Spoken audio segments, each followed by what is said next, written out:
Brought to you by Agilus Diagnostics.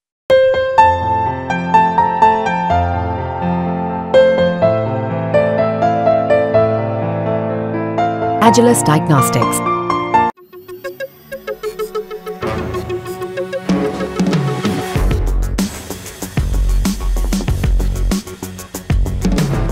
सामान्य monsoon और राजनीतिक स्थिरता के चलते भारतीय अर्थव्यवस्था की विकास दर 2024-25 में 7% से ज्यादा रहने का अनुमान NCAER ने जताया है।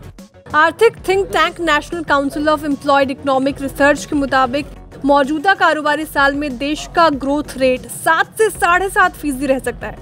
NCAER के मुताबिक स्थिर खपत और लगातार सुधरती निवेश डिमांड से 2023-24 में विकास दर 8.5% रह सकती है।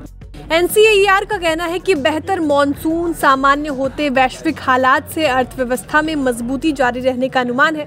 इसमें केंद्र बजट को उम्मीदों के मुताबिक बताते हुए कहा गया कि बजट में राजकोषीय घाटे का लक्ष्य GDP का 4.9% और कैपिटल एक्सपेंडिचर को GDP के 2.4% पर रखा गया है। बजट को लेकर कारोबार जगत को कोई बड़ी शिकायत नहीं है, लेकिन उनका कहना है कि निवेश को बढ़ावा देने के लिए इंडेक्सेशन का फायदा जारी रखना चाहिए। मैं मोदी सरकार से प्रार्थना करता हूं कि इंडेक्सेशन का लाभ लागू कर देना चाहिए, जिससे संपत्ति निवेशकों को वित्तीय राहत मिलेगी, निवेश को प्रोत्साहन मिलेगा, जिससे देश की अर्थव्यवस्था का विकास होगा।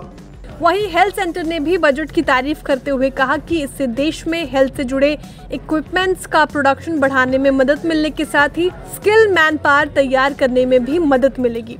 पिछले साल के मुकाबले इस साल हेल्थ केयर सेक्टर पे टोटल अलॉटमेंट में 12.59% इंक्रीमेंट की गई है।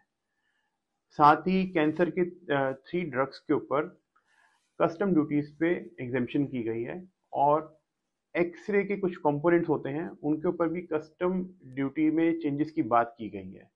ओवरऑल हेल्थ केयर सेक्टर के पॉइंट ऑफ व्यू से इस साल का बजट सेटिस्फैक्टरी है। एक्सरे मशीन के मैन्युफैक्चरिंग के लिए 2 एसेंशियल कंपोनेंट पार्ट्स का इस्तेमाल किया जाता है, जिसमें एक एक्सरे ट्यूब होती है और दूसरा फ्लैट पैनल डिटेक्टर। तो बजट के अंदर इन दोनों कंपोनेंट के ऊपर जो कस्टम ड्यूटी है उसको कम किया गया है, जिससे इसकी प्रोडक्शन कॉस्ट में कमी आएगी। और ओवरऑल अगर हम देखें तो कैंसर की जो ट्रीटमेंट है उसके ऊपर भी कमी आएगी। इन तीनों दवाओं के ऊपर अगर हम कस्टम ड्यूटी हटा देते हैं। कारोबार जगत के इस भरोसे ने ही NCAER NSE business confidence index को 2024-25 की पहली तिमाही में बढ़ाकर 149.8 पर पहुंचा दिया है। 2023-24 की चौथी तिमाही में ये 138.2 पर था। अगर बाकी एजेंसियों के विकास दर अनुमान देखें तो IMF और ADB ने 2024-25 के लिए 7% विकास दर अनुमान को बनाए रखा है। तो कुल मिलाकर भारत के ग्रोथ रेट अनुमान 6.6 से 7.2% के बीच है। अब देखना यही है कि बजट के ऐलान विकास दर को इन अनुमानों से कितना आगे ले जाने में मददगार साबित होंगे। ब्यूरो रिपोर्ट, बिस्तार।